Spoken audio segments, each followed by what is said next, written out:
오늘 시간 하나님의 크신 은혜가 여러분과 함께 하실 줄 믿습니다. 또 선포된 말씀 가운데 놀라운 하나님 그 축복의 말씀이 여러분의 축복이 될 줄 믿습니다. 우리가 지금 계속해서 구약을 쭉 창세기 또 출애굽기 레위기하고 민수기 넘어가고 있는데 좀 지루하다, 재미없다라고 하시는 분들도 계실 거예요. 그런데 여러분, 구약을 모르면 근본이 없는 거예요. 근본을 모르는 거예요. 자, 구약을 우리가 구태여 창세기부터 쭉 나가는 이유가 뭡니까? 우리 신앙의 근본, 뿌리를 여러분이 아셔야, 그래야 그 다음에 여러분이 신약 성경을 읽어도 이해가 되고 내 신앙이 안정적 신앙을 우리가 만들 수 있다는 거죠. 오늘 본문 말씀에서 9장을 보면은 이스라엘 백성들이 광야에서 첫 유월절을 지킨 후에, 첫 유월절을 지켰다라는 것은 이제 1년이 됐다라는 거예요. 그죠? 1년이 됐다라는 거예요. 그래서 그들은 비로소 이제 본격적인 이제는 이 행진을 시작합니다. 자, 이제 나가자. 가나안을 향해서 우리가 진군하자. 그동안 이스라엘 백성들이 얼마나 힘들었겠습니까? 그 1년 동안 아무리 하나님이 인도하시고 모세의 탁월한 리더십이 있었다 해도 이스라엘 백성, 그리고 이 역사를 보면요, 이스라엘 백성들 뿐만 아니라 함께 따라왔던 사람들도 있었어요. 노예였던 그런 하비루들이 같이 따라왔어요. 근데 그들도 사실 그 1년 동안 허둥지둥 적응 안 되죠. 이 광야 생활이라는 거, 말이 광야지 사실은 사막이거든요. 그 이 사막 생활이라는 것이 참 쉽지 않았을 것입니다. 그래도 고센에서 나름 익숙한, 안정된 건 아니죠. 무슨 노예가 안정됐겠어요, 그죠? 그러나 익숙하게 살고 있었는데 이 사막이라고 하는 익숙지 않은 새로운 환경, 사람이 살기에 적합하지 않은 환경. 여러분, 제가 말씀드렸죠. 이 사막을요 10분만 걸어도 온몸에 탈진을 느낍니다. 그래도 나일강 삼각주는요 고센 지방은 굉장히 비옥한 곳이에요. 어디에나 물이 있고 무엇을 심어도 잘 자라는 그곳에서 이 사막 생활이라는 것이 참 적응하기 쉽지 않았겠다.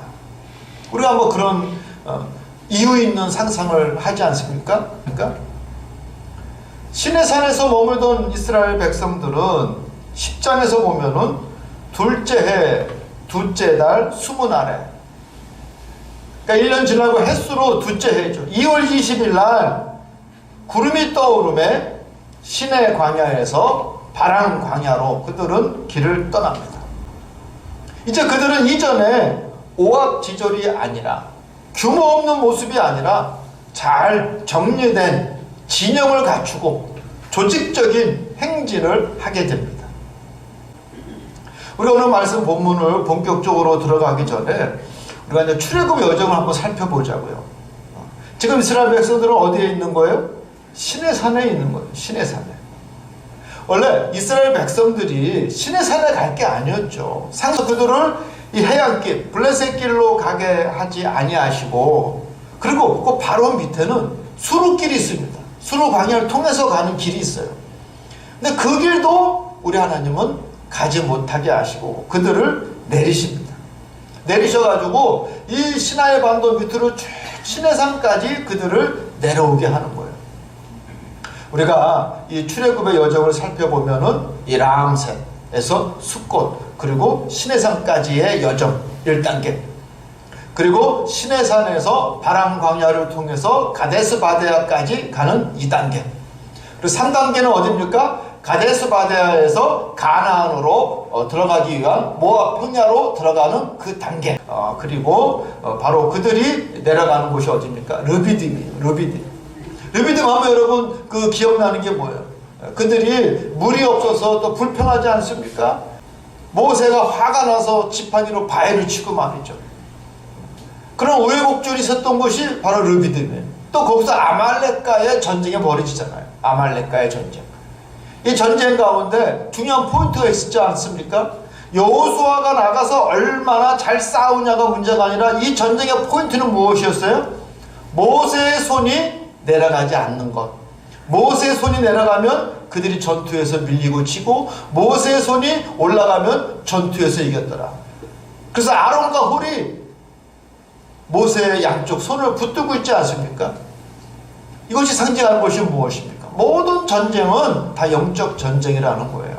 누가 나가서 얼마나 잘 싸우고 그것이 중요한 것이 아니라 모세가, 하나님의 종 모세가 얼마나 그의 손을 들고 있느냐, 이것이 중요하다는 것을 우리가 르비딤에서 배우게 됩니다.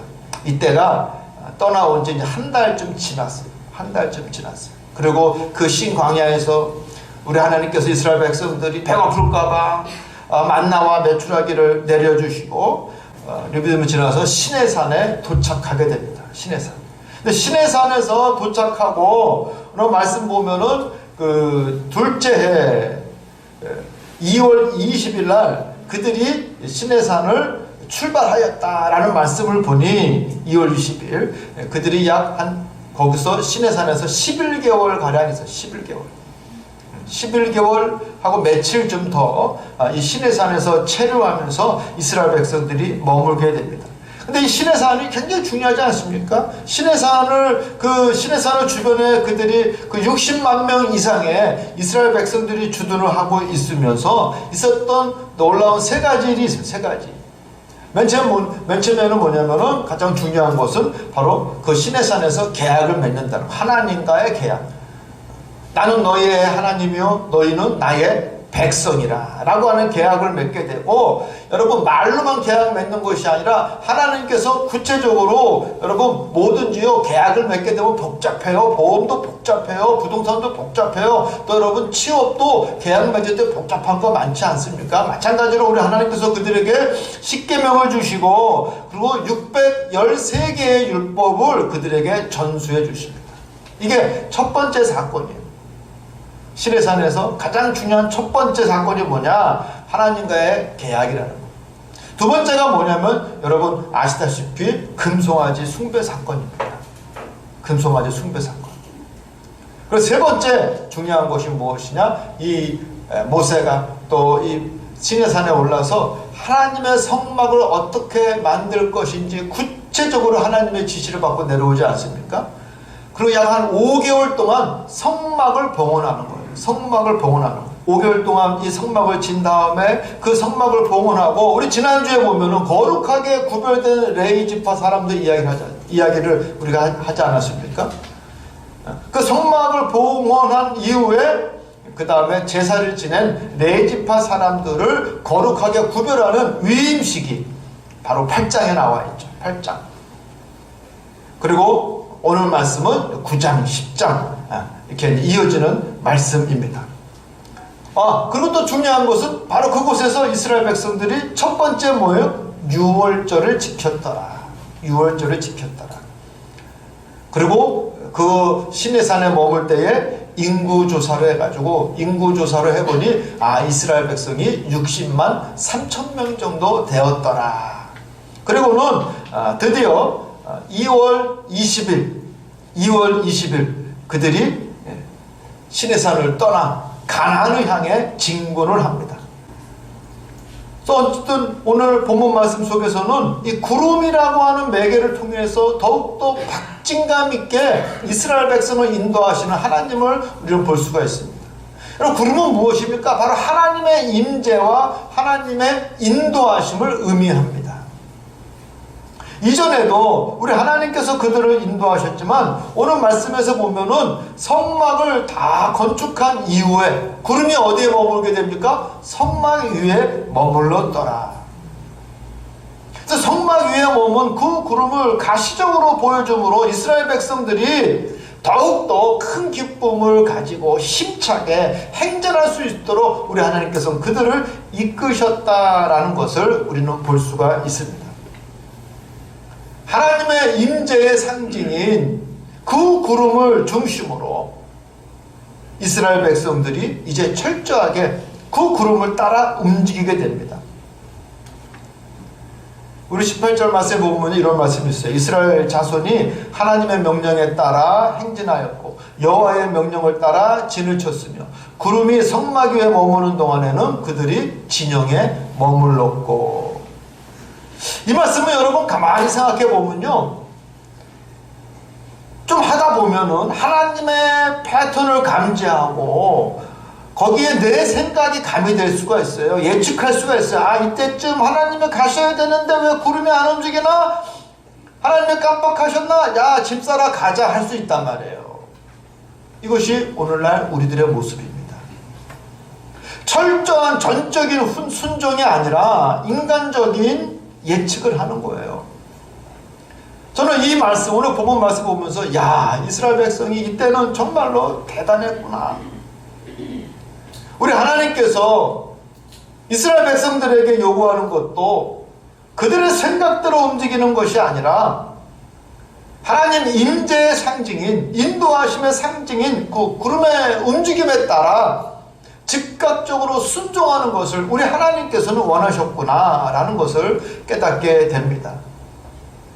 여러분, 오랜 세월 그 구름이 움직이지 않는다라면은 그것도 여러분 기다리는 인내가 필요할 거예요. 성격 급한 사람은 절대 기다릴 수 없습니다. 22절 말씀에 보면은 이틀이든지 한 달이든지 1년이든지 구름이 성막 위에 머물러 있는 동안에는 이스라엘 자손이 진영에 머물고 행진하지 아니하다가 떠오르면 행진하였으니 한 달, 두 달, 1년도 그들은 참아내면서 그 진영에 떠오르지 아니하면 그들은 결코 움직이지 않았다라는 것을 우리는 말씀을 통해 알 수 있습니다. 오직 하나님의 사인에 따라서 그들이 움직였다라는 것입니다. 여러분, 이것은 무엇을 의미합니까? 전적인 순종입니다. 전적으로 하나님을 신뢰하는 것입니다. 근데 여러분, 내가 믿는다 하면서 순종하지 못한다라면 그 모순 아닙니까? 내가 믿는다 그러면서 하나님 말씀에 전적으로 순종하지 못한다라면 이거 뭔가 잘못된 거 아닙니까? 그런 모습은 온전한 믿음이라 할 수 없습니다. 스스로 성찰할 필요가 있습니다. 존 웨슬리 목사님의 설교 가운데 이런 말씀이 있어요. 명목상 그리스도인의 모습이 있다. 명목상. 교회를 다니지 않는 사람들, 그리고 이교도들, 다른 종교를 신봉하는 사람들도 정직함을 중요하게 여긴다. 인간의 보편적 가치, 또 양심, 이 모든 것들을 그들도 중요하게 여긴다라는 거예요. 누구를 속이거나 학대하거나 협박을 한다거나 골탕을 먹여서는 안 된다라는 것을 잘 알고 있다는 거예요. 이웃의 중상모략을 하는 자, 부당한 비난을 하는 사람들을 세상 사람들도, 다른 종교를 갖고 있는 사람들도 눈살을 찌푸린다는 것입니다. 그리고 피차 사랑하고 도와야 한다는 것 당연히 여깁니다. 그렇다면 내가 교회에 다닌다는 이유로 내가 참 그리스도인이라고 말할 수 있을까? 세상 사람들과 교회를 다니는 내가 구별점이 없다라면 우리는 명목상 그리스도인이라 할 수밖에 없다. 이것이 존 웨슬리 목사님의 말씀입니다. 물론 교회 나가도 우리는 정직하게, 그리고 여러분 우리가 남들을 존중하면서 또 남을 비방하거나 무례하게 대하지 않으려고 노력합니다. 축복은 하지만 저주는 하지 않는다. 그리고 거룩한 주일은 우리가 절대 범하지 않는다. 그러나 이러한 모습만으로 내가 온전한 그리스도인이라고 할 수 있을까? 이 정도 모습은 세상 사람, 타 종교인들도 가지고 있다라는 거예요. 정직하게 살고 옳게 살고 바르게 산다는 것, 세상 사람들과 어떤 차이가 있는가? 그 차이를 우리는 오늘 본문 말씀을 통해서 찾아봐야 됩니다.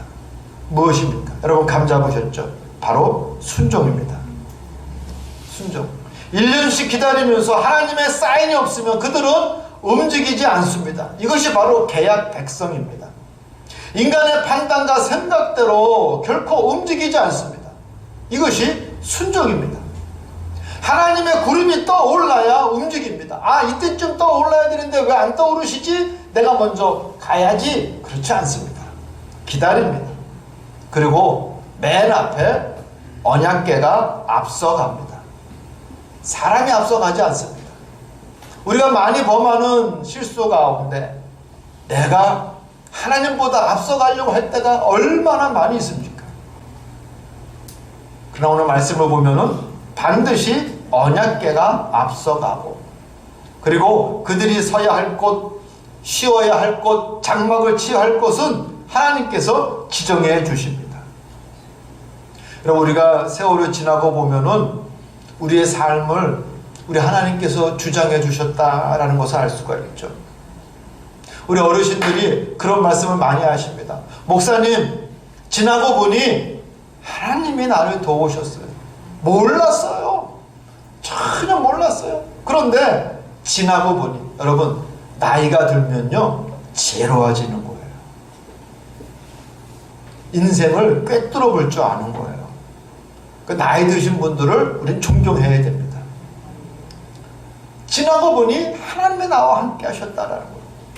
힘든 일이 있었는데, 어려운 위기가 있었는데, 내가 아파서 암으로, 질병으로 죽을 것 같았었는데, 혹은 어떤 분들은 가정의 위기로, 자녀의 위기로, 직장의 문제로 세상 다 끝난 것 같았는데 우리 하나님께서 내가 피할 견고한 산성으로 나를 인도해 주셨더라는 거예요. 뒤돌아 보니 나를 하여금 거뜬하게 그런 위기 가운데서도 더 잘 살게 하시고 더 큰 복을 주시고 은혜가 되게 하셨습니다. 이 사실을 꿰뚫어 볼 줄 아는 사람은 영적으로 총명한 사람입니다. 저는 그 사실을 인지하지 못하고 내가 내 의지로 우연히 혹은 시간이 약이야 그러면서 인생을 바라보는 사람들은 여전히 영적으로 무지한 사람들입니다. 여러분, 이 험한 시대에 우리가 살아남았다라는 것, 내가 잘나서 그렇습니까? 우연입니까? 아직도 그렇게 생각하십니까? 이 세상의 험한 꼴이 부지기수, 내가 운이 좋아서, 내가 잘나서, 내가 잘 피해서 그렇다고 생각하십니까? 아닙니다. 내가 불행의 당사자가 되지 않으면 전적으로 우리 하나님께서 나를 살피시고 나를 인도하시고 나를 보호하셨기 때문에 내가 오늘 건재할 수 있다는 것을 깨달을 수 있는 여러분이 되시기를 축복합니다. 영적으로 총기가 있는 지혜로운 사람들은 하나님의 구름을 살펴봅니다.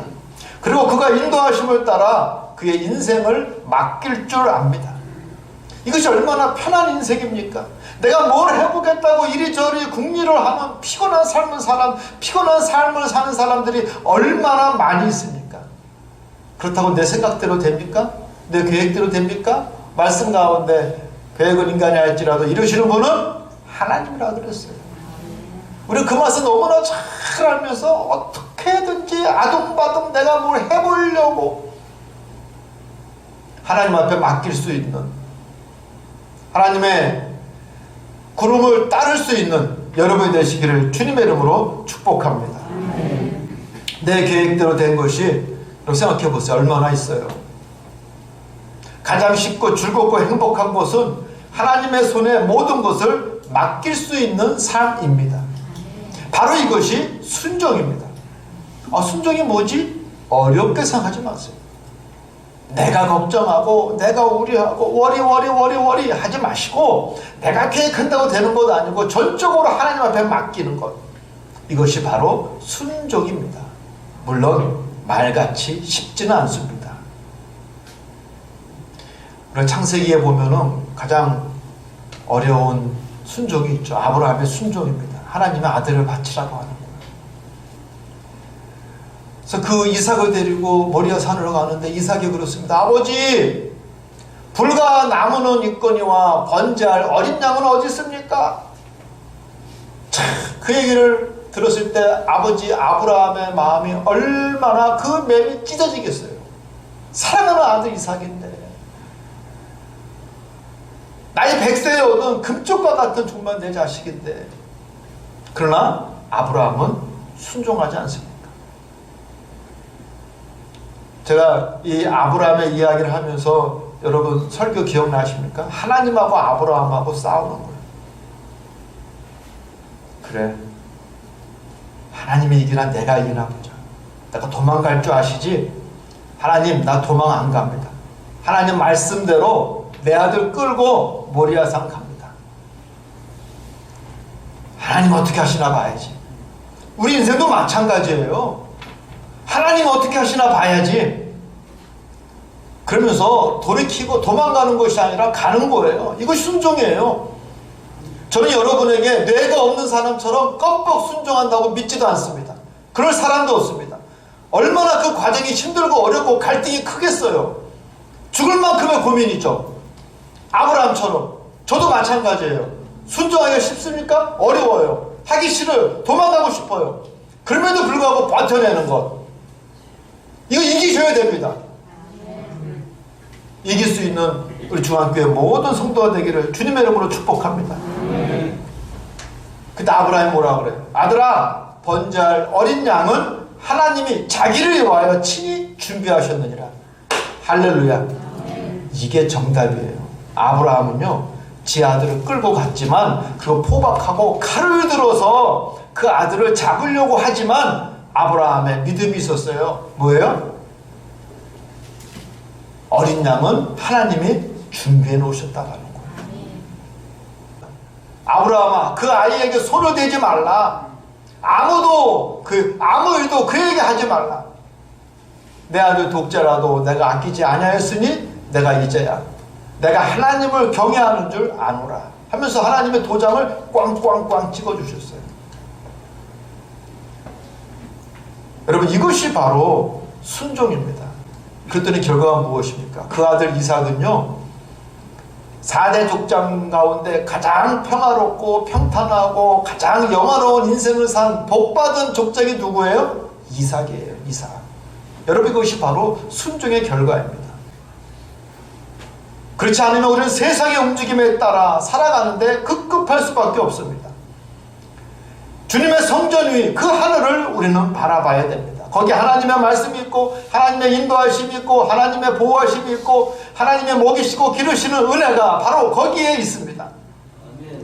이제 이스라엘 백성들이 군율을 갖추고 진영을 갖추고 하나님의 모든 말씀과 명령에 순종하면서 나가기 시작합니다. 일단 나가야 합니다. 하나님도 나가라 하십니다. 그러나 내 때가 아니라 하나님 때에 우린 나가야 합니다. 우리 중앙교회 성도 여러분, 하나님은 뭐라고 그러셨어요? 이제 나가자. 머무는 것이 아니라 나가자. 우리 인간이기 때문에 머무는 것에 익숙하고 새로운 것에 도전하는데 두려울 수 있어요. 그러나 하나님은 뭐라고 말씀하십니까? 나가라. 나가라. 그러나 19절에 있는 말씀처럼 구름이 성막 위에 머무는 날에 오를 때에는 이스라엘 백성이 여호와의 명령을 지켜 행진하지 아니하였으며, 나가야 하지만 전적으로 하나님의 명령에 따라 하나님의 움직임에 따라 순종할 수 있는 여러분이 되시기를 주님의 이름으로 축복합니다. 기도하겠습니다. 이스라엘 백성들이